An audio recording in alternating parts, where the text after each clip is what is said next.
Welcome to my hometown of London. This is looking south. I'll give you a quick tour. So we have, sorry, no, this is looking north. So that is St Paul's Cathedral. That's the London Monument, the monument of the Great Fire of London. That is the old Port Authority building, built in 1920 or opened in 1922, which is now a hotel.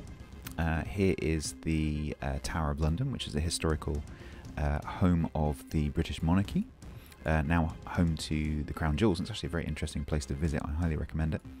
That is the Tower of London with its walkway across the top, which used to be infamous in ways that you will find out if you go and read on Wikipedia. And then these are the wharves. Wharf is actually an acronym. It stands for Warehouse at Riverfront, and a lot of these buildings are actually still here. A lot of the cranes have gone, but the buildings are still there. And this gap here is where HMS Belfast is currently moored as a museum ship. So it's a little bit foggy. London is not as foggy as people, particularly I think over the Atlantic, think it is, but it does get a bit foggy. And particularly during the war era, there used to be what they call pea supers, which was basically all the smoke from the coal fires used to create a smog rather than a fog, which had a yellow colour. So this is pretty accurate, actually. So the default port is London because there's a Royal Navy event going along to celebrate the release of the British destroyer line. And we'll have a look at that now. So it gives you, when you go in, it gives you a little welcome message. I like the branding on this. You can see this poster in the port as well if you look carefully. From the description, I think this is 1 week's worth of stuff. So you have 4 stages within each week, and each one has a number of missions in it. The description says 5 to 7 missions per stage. So that's 1 week, and then there'll be 4 weeks worth in a month. So, so imagine working through this in a week. So here you have the missions. You can see if you click on them, you see the detailed requirements there. They all seem to be tier 5 or higher. And they're kind of the same kind of missions that you might get in a campaign. So I guess you could think of this as a temporary campaign, just displayed in a slightly different way, with this added Hall of Fame aspect to it as well. So if I click through these, you'll see that you have to complete 3 missions from the previous directive, so 0, 3 at the top there, in order to access the next one, and so on. This one requires 4 from the previous one, and also seems to be time limited. So I'd imagine that this is PTS, so they probably shorten the timescales, but I would imagine that these will have a delay of some hours or days on them before you can move from one to the other. You can also see that, just like the campaigns, each mission has its own reward. I'm very excited to see that there is a Union Jack camo. Unfortunately, there is no permanent Union Jack camo for any of the ships. I would really like to see at least one of the British ships get a permanent Union Jack camo, a bit like the Texas, for example. You can get a Stars and Stripes flag for. I would love to see a Union Jack perma camo. Up at the top here, that's the reward for doing this stage.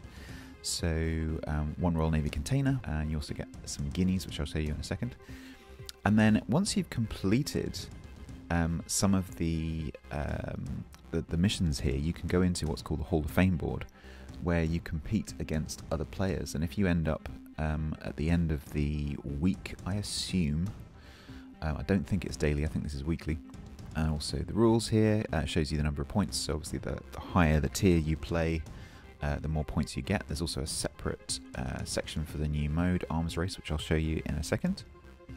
Also a new section in the Arsenal, the Royal Navy section, where you can see there's these 2 new temporary currencies. So it looks like every time Wargaming introduces a new event now, they'll create a temporary currency. So rather than awarding stuff to your account after the event, which is very difficult to do in the background with the database and so on, they have to pull the database and do some offline crunching, and then attribute all the prizes to everyone. It's much easier if they just give out a currency and then let you choose what you want.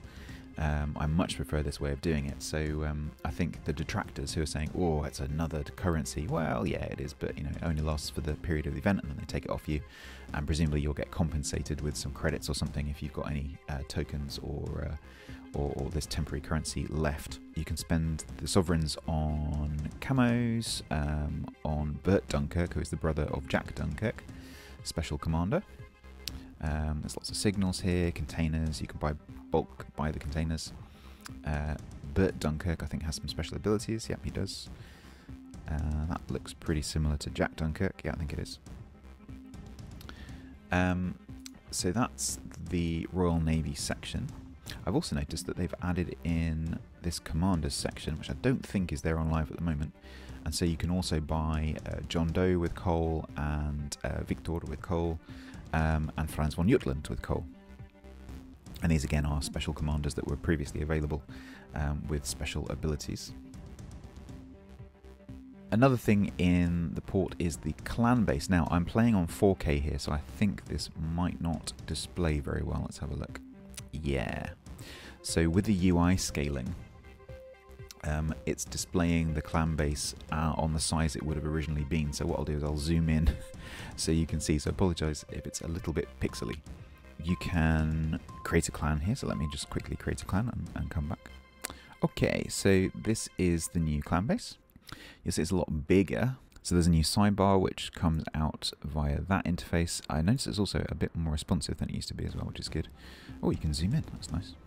That's my scroll wheel I'm using to zoom in there. So it has the same tabs down the side here.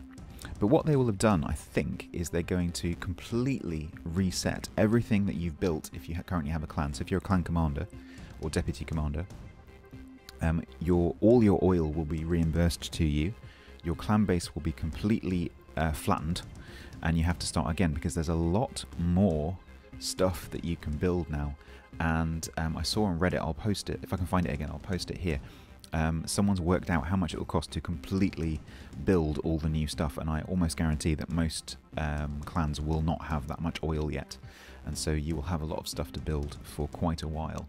But what it does mean is that you'll have to decide whether you want to buy back the bonuses you had previously to XP on ships and things like that, or whether you want to go in a new direction and buy things like coal bonuses and steel bonuses. If you have a particularly experienced clan who do a lot of clan battles and ranked and so on, you might want to go for things like the steel bonuses, so you can buy Stalingrad and Black and Flint and things like that. Or you might want to go in a different direction. If you've got a newer clan, you might still want to go for the ship XP and ship credit discounts and things like that. One other thing that they're doing is they're also changing the way that you get new upgrades to the capacity of your clan. So instead of it being in big chunks, it will now be in 4 chunks of 5 to go up to 50 max. So it's still a maximum of 50, but it will be 35, 40, 45, 50. And the first increment, the 35 increment, is the one that unlocks the Alpha and Bravo flags for clan battles. So you don't have to spend a massive chunk of oil to get that first upgrade for the size. So you got the areas here, steel port, which will give you a steel bonus, the coal port, and then there'll be different levels within inside each of these. So, as I said before, the main new things are that you'll, alongside all the other stuff you used to be able to buy and build, you'll get bonuses to coal income, steel income, free XP, and commander XP, which I'm quite excited about, both the coal and the commander XP. Those two are good. And so that's pretty much that. Another thing in the UI is the skills tree. So here, this is the HMS Queen Elizabeth. So George here has none of his points spent, so let's go and have a look here. So the Queen Elizabeth is obviously a battleship, and there are certain skills which don't make sense for a battleship. So for example, aircraft servicing expert makes no sense at all. That's a carrier skill, and so now you can see it has this sort of stop icon over it with a line through it, and if you mouse over it, it says this skill is inefficient with the ship's selected configuration.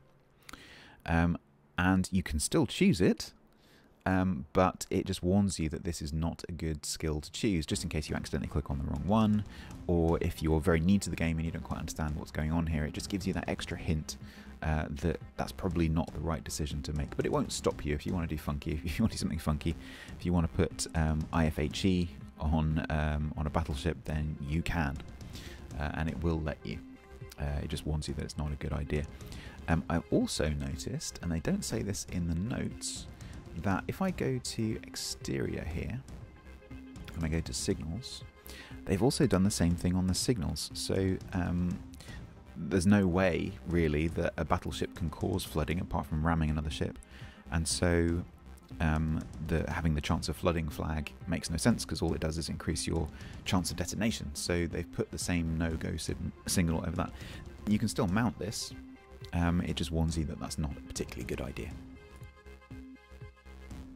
I'd like to show you the new flooding look and feel. It's not a new mechanic, the mechanic is exactly the same, but they've updated the way that it's displayed. So what I'm going to do here is I'm going to take the Normandy, because it's a fast battleship.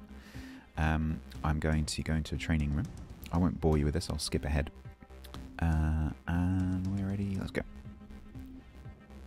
Wargaming have introduced 4 changes for the flooding, or not the flooding itself, but the flooding the way it appears. So they've added light alarms. So I mentioned in my last video I wasn't sure what light alarms means. I now know. So light alarms literally means flashing lights. So there are 2 lights on each side of the ship which flash. So on the Normandy here, there's one that's amidships and there's one that's on the funnel on each side of the ship. I assume those will be visible to all players, including the enemy, which is interesting, because it wasn't always easy to tell whether a ship was flooding unless you watch their hit points, which seems like a bit of a silly mechanic if you think about it.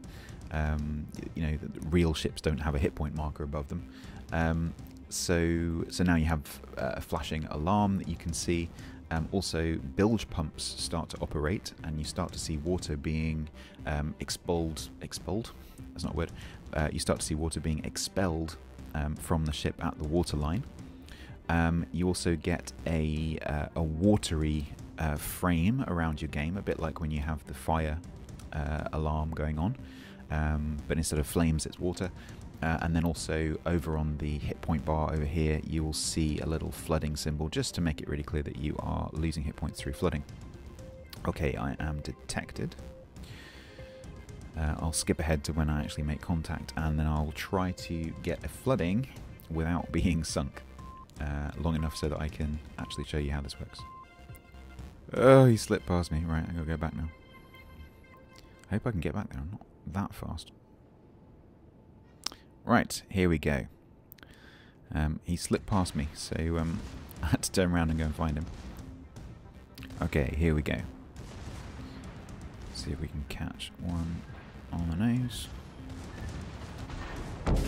Perfect. Right. Okay, you can stop now. So you can see here you've got the water frame down the bottom. We've got some flashing lights going on here and here. And then at the waterline here, you've got bilge pumps that have started to operate to pump out the water that's going into the hull. Oops, turn off my secondaries. And over here, you've got a symbol that shows that you're flooding. And then also you can hear an audible alarm as well.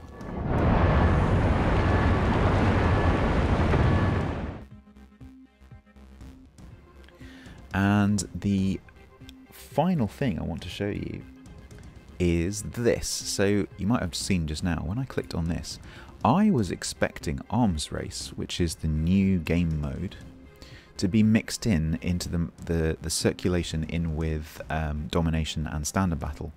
It's actually not. It's actually a completely separate selectable game mode, which means you can go and play it exclusively if you want to, or you can completely ignore it if you want to. And it's tier 9 and 10 only, and I asked Wargaming on their Twitch stream earlier, so I asked Conway, is this just for PTS to make it easy to test so you don't have to wait for it to come into circulation, or is this actually going to be mixed into random battle circulation along with Domination and Standard Battles as game modes? And he said no, this is going to stay separate, and it's going to stay as tier 9 and 10. And the reason why it's separate and tier 9 and 10 is that they want to try and remove some of the tier 9 and 10 ships from the standard random battles queue, because they're very aware of the fact that at the moment, if you play a tier 8, you are highly likely to end up in a tier 10, or certainly a tier 9. So they want to try and even that out a little bit and reduce the number of tier 10s that are in the queue.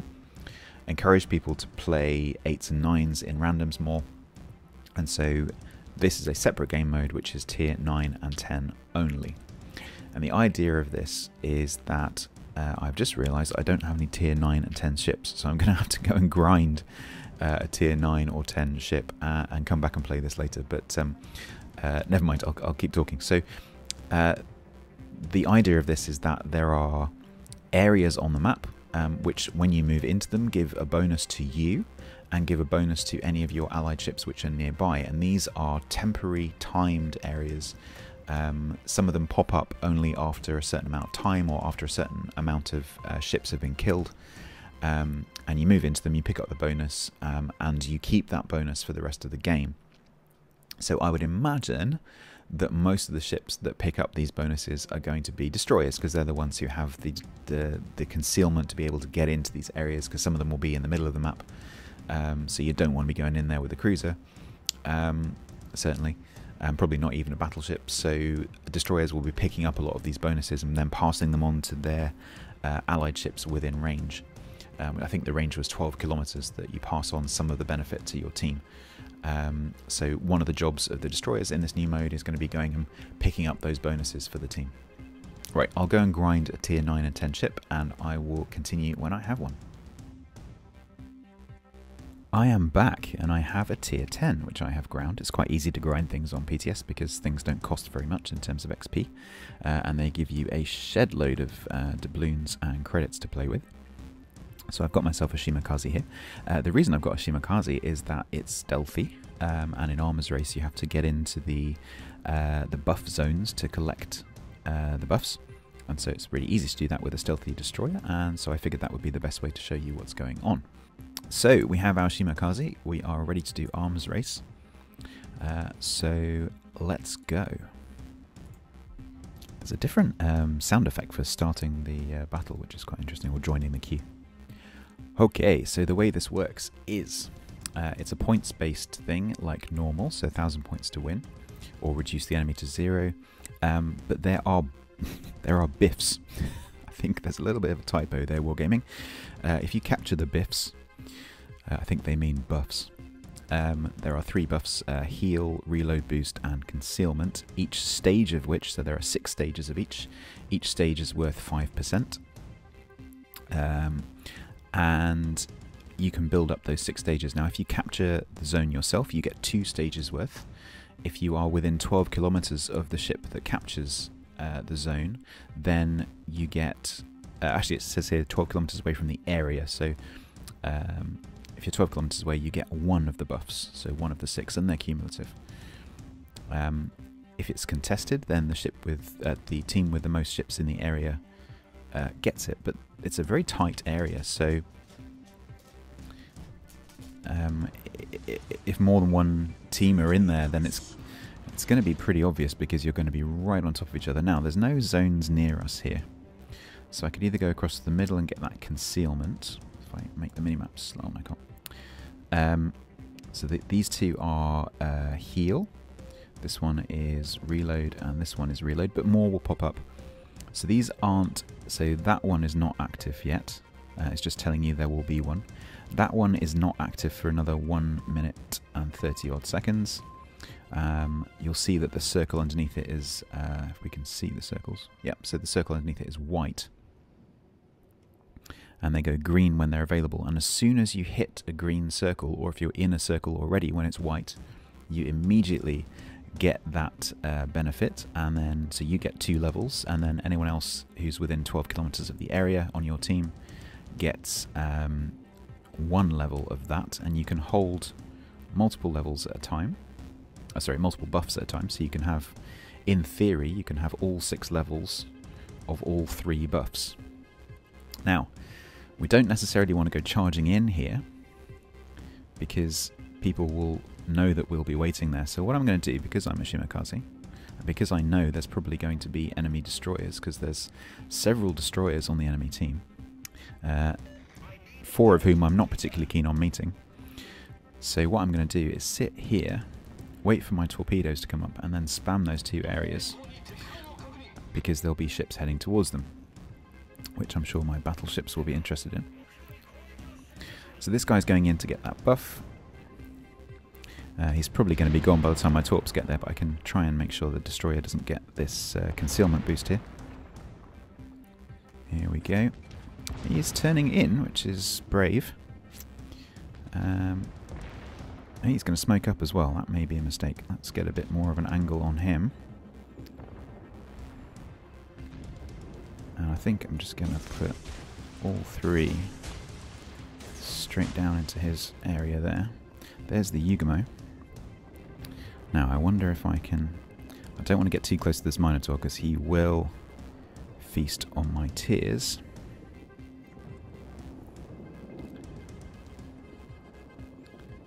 No, I can't get into the area without being spotted, so I'm just going to hang around here for a minute and see if he comes forward.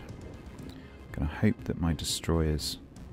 Sorry, my battleships take him out. He's going to try and come forward for that concealment boost. And don't forget that even if he dies, even if he goes in, gets it, and dies, his teammates behind him will also get it. He's avoided all my torpedoes, but I don't think the Alsace will.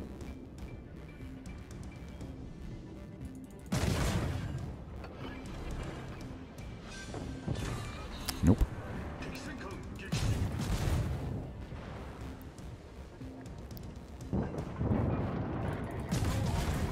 Try and discourage him from getting this concealment boost here. Zed might be brave enough to go and get it. So if the Z-46 goes and grabs that area, I will get 1 level of concealment, which is worth 5%. Yep, I think he is going to go and get it. I'm just going to try and make sure this Minotaur doesn't think about turning around here. Although he probably has sent some torpedoes. I don't think he got the angle to torp me, although the Ugamo has. Uh-oh. Uh-oh. Not good, not good, not good. Oof. Oh. Yeah, he did get an angle on me. Uh-oh. Okay, we're going to need another match. So these two zones here are very close together.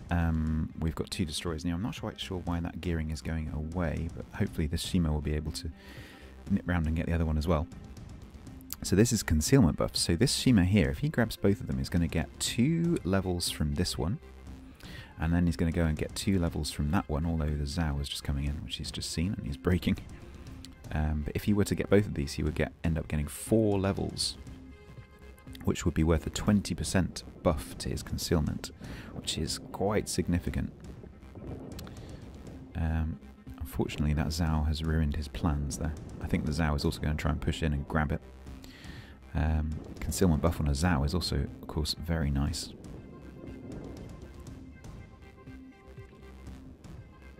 Zhao may be going the other way, which means the Shima might get a chance to grab it here. No, Zhao is turning in. So this this filled white circle here means that the zone is live, and you can see that it's got a green outline, and the icon is filled here. And you'll see as soon as this Zhao crosses the line, assuming the Shima doesn't torp him before he gets there, the zone will disappear. He'll get his double buff. The Montana and the Harugamo, maybe the Rune, if they're within 12 kilometers of this circle, will also get 1 level, so a 5% concealment buff. That's a new zone popping up, so it has a white circle to show that it's not active yet. That's the time when it's going to become active. Oh, the Harugamo is going to grab it. There we go. So that Harugamo got the double concealment buff. The Zhao would have got a single along with the Montana. And anyone else on their team that was within 12 kilometers. That Montana, so you see the Montana over here is going in. He's not going to get that circle yet because it's not live, so he'll have to sit there for another minute and a half before he can actually collect that buff. And I think there's a lot of people playing PTS at the moment don't quite realise how it works, and so you see a lot of people just sitting in the zones wondering why it's not working. Bye-bye, Iowa. Oof.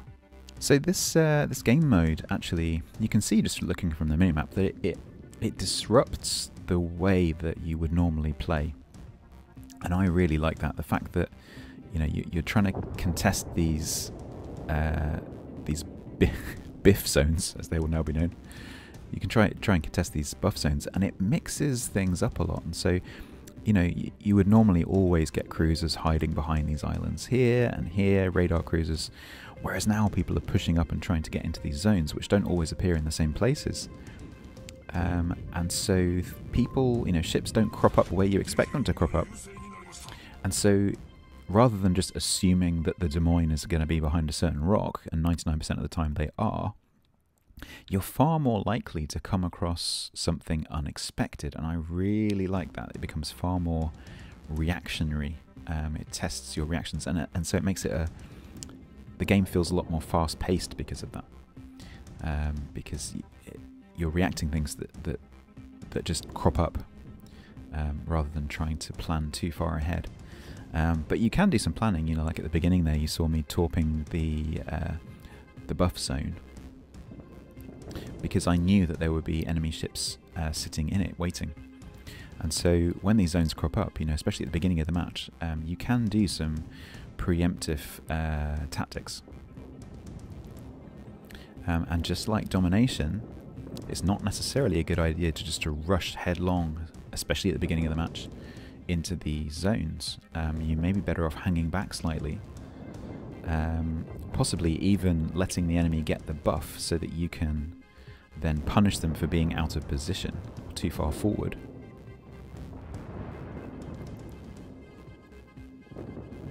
So these two guys are just hanging around here waiting for this buff. Gearing is very sensibly sitting just inside. Oh, nice camo. It's just sitting just inside the zone here waiting for it to go, but he's got to wait for another minute. So he's, you know, you've got to make calculated decisions, because he is now basically stuck in that area for another minute, which as a destroyer it makes you not particularly useful. But as a destroyer, going and capping these things with a lot of your team within 12 kilometers, even though you're not directly engaged in the conflict and you're not sending shells downrange and torps downrange and so on, you may be able to get buffs for your teammates, especially reload buffs and heal buffs for the teammates that are actively engaged in combat, and you're 12 kilometers behind them, but you can still benefit your team. So there is some tactics there as well. Right, now, so this central area has popped up because we passed the 10-minute mark. There is something to do with 6 kills as well, but I don't know exactly how that's working. I thought I did, but it seems like I don't. So now this central capture area is live. You can see there, A, it's just a normal capture area, 10 points per second. If you manage to cap it. If you do cap it, you don't automatically win, it's just a points bonus. But it is a big point bonus at 10 per second, so it's the same as having more than 3 normal capture zones.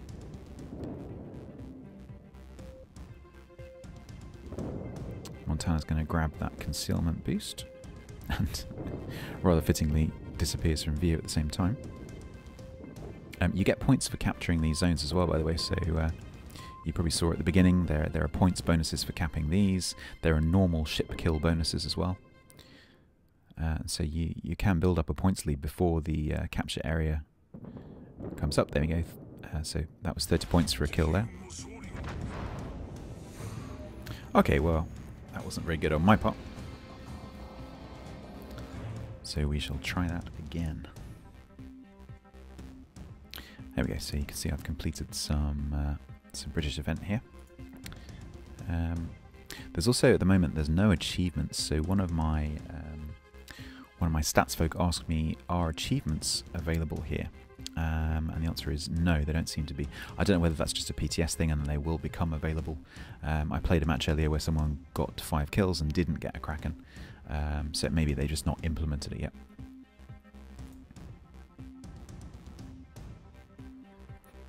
Okay, let's have another go at arms race. Yeah, it doesn't talk here about the central zone which pops up. The description on the website said that it comes up after 10 minutes or if one of the teams loses 6 ships, but that doesn't seem to be true based on that last match. So I'm not exactly sure how it works, but it definitely pops up after 10 minutes and becomes a cap area, a 10 points per second cap area. You can see the ship kill bonuses there. Okay, let's see if I can survive a little bit longer this time. I was a little bit careless with my positioning with respect to incoming torpedoes earlier, so that we've got concealment. So this is a concealment buff, this is reload, concealment. There's no heal buff up yet, but they will be shortly, I'm sure. So I'm going to head towards this island. So there'll probably be something popping up over here shortly.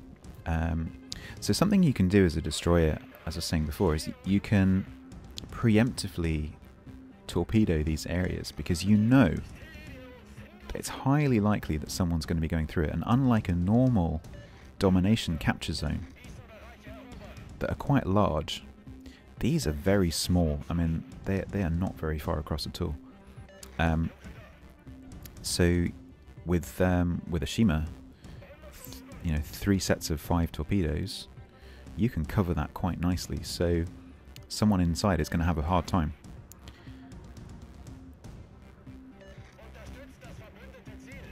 There we go, there's another concealment zone popped up over there. There's a heal zone popped over by this Kitakaze. So if I go into the zone, it's not ready yet, so it's got a white circle and there's a timer above it, so it's ready in 50 seconds. I think this Kitakaze behind me is just going to go gung-ho straight in. Nice camo, dude, nice camo. So we can preemptively torp things. So I could, if that Kitakaze wasn't coming up behind me, I could torp through there, if my torps were ready, to try and discourage or kill ships in that zone, because we know they're going to be there. You know, we know there's going to be ships across there. And again, I can't really talk. That Kitakaze is doing exactly what I just suggested.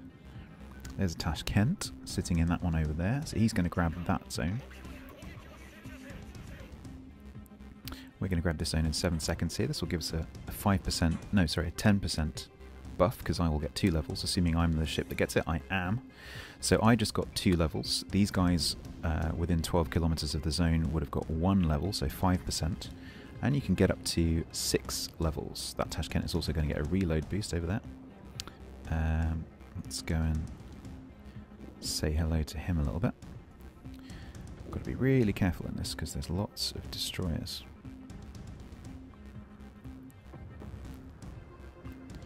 And I think I'm just going to send my torps up towards that Yamato.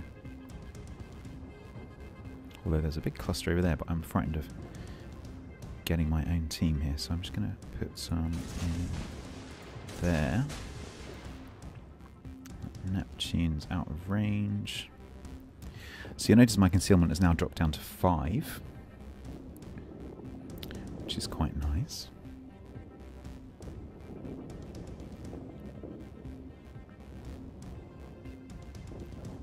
Oh, there's another zone popped up literally on top of us there. That's a reload. So I think we might hang around here and try and get that, or we could sneak up to that one. But I think the Kitakaze might be going for that one.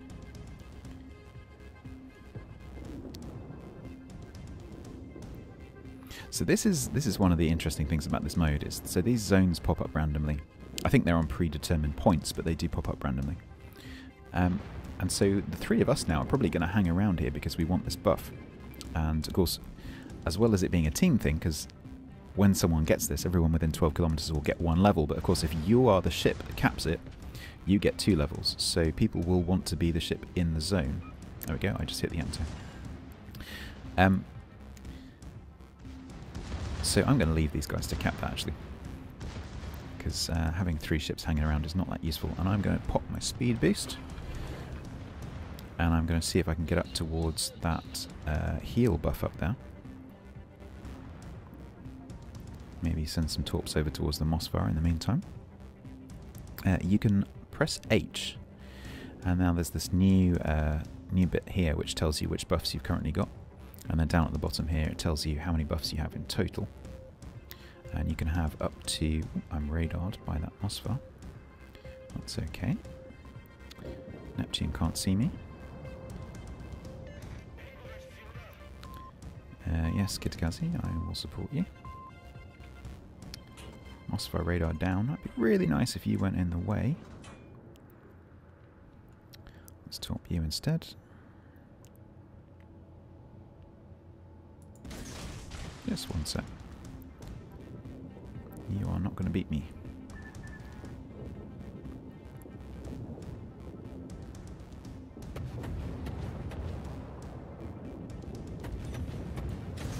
There we go, I got the buff. Or someone got a buff. I got this buff, so that's a heal buff. So now I have, so I picked up 1 level of reload. I've got 2 levels of repair. So repair gives me 0.05% per second. I got 2 of them, so that's 0.1% per second. Which means that if you're in a destroyer... Oh, am I going to get him? I think I am. If you're in a destroyer, you can just go undetected. Go and heal for a little while. And I think... Yeah, I'm going to carry on going this way. Go for this Conqueror. If you're in a destroyer, you can go undetected with this heal buff, and you can be on like 1 health, and you can go away for a little while. You can still be useful by spotting and torping, get a load of health back, and then get a bit closer again. So, how many levels of concealment do I have? I have 2 levels of concealment. So I could pick up these 2, but I have to hang around for nearly 2 minutes to get it, so I may not bother. I'm just going to let the Kitakazi grab that. And see if I can go and torp this Conqueror, because my torps are nearly reloaded.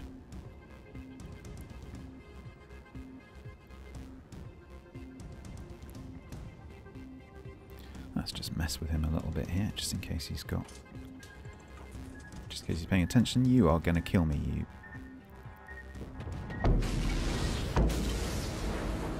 Thanks, dude. That's really helpful. Well, you're now going to see the heal buff. So you can see my health coming back up again.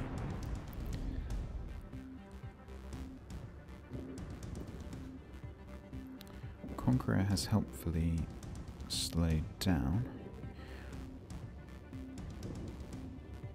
which is going to make it tricky to hit him, actually, because I don't know whether he's going to accelerate. I think he is. Let's go 1, 2, 3. Ah, he's turning in. Damn it. Yeah, you can see my health coming up quite nicely there. Kurfürst is going to grab that concealment buff, so you'll see my concealment go down again very shortly, hopefully.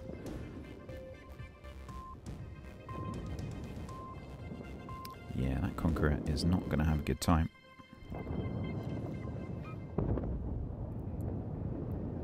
And here's the Tashkent.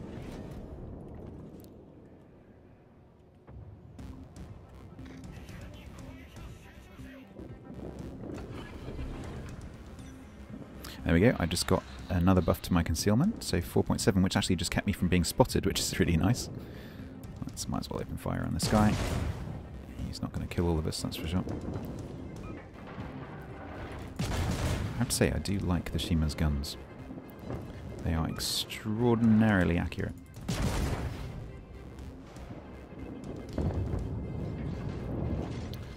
So that zone is live, so the white solid fill on that and on the minimap means that it's live.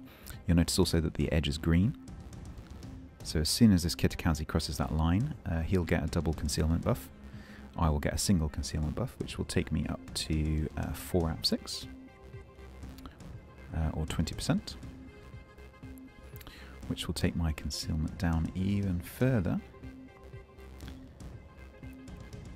There we go, down to 4.5.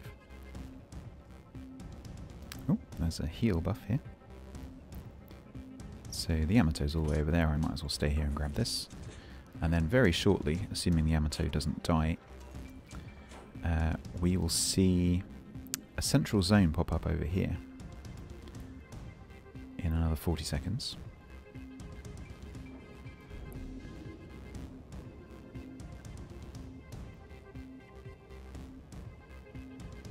So when they pop up next to each other like this, it's very interesting in the late game because it means that you can easily grab 2, because these 2 are going to come at the same time.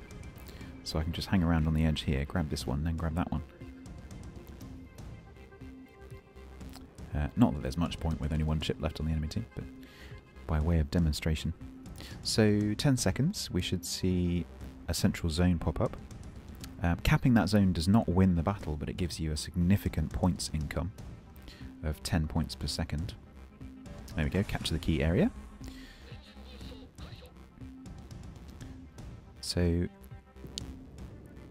it's a 3-minute capture with 1 ship, 1.5-minute capture with 2 ships. And it gets contested like any other capture zone. I wonder whether this Yamato will live long enough for me to get this buff. So we're currently running with 4 out of 6 detectability, 1 out of 6 reload. And by the way, the display of the reload is not buffed, so I have a buff, but 117 over there on the right hand side is my default unbuffed reload. It doesn't actually show up. But you would, if I launched a torpedo, you would see that my reload was buffed.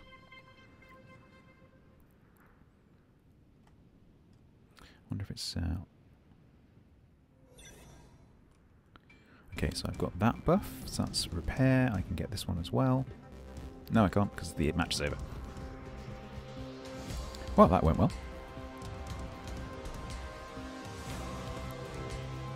Completed some more Royal Navy missions there.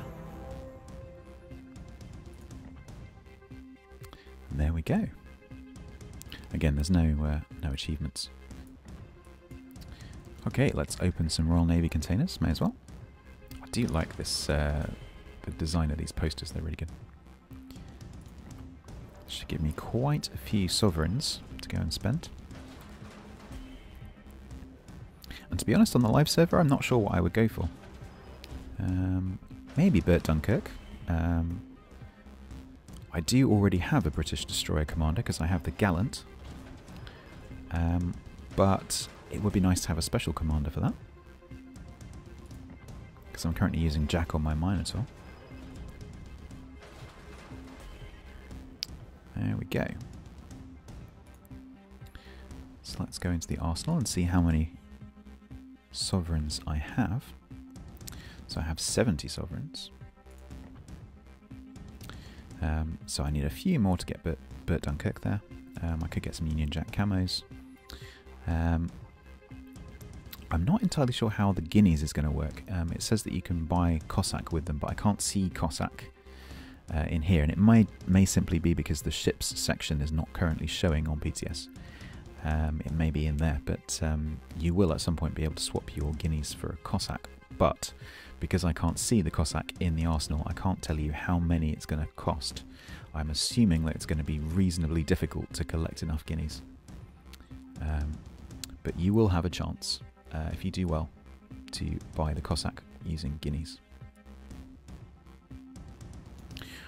Right, well that is PTS 079 and the arms race mode. I hope you found that interesting and useful, and that you're excited for this new mode. I certainly am. So take care, Statsfolk, and I will speak to you soon.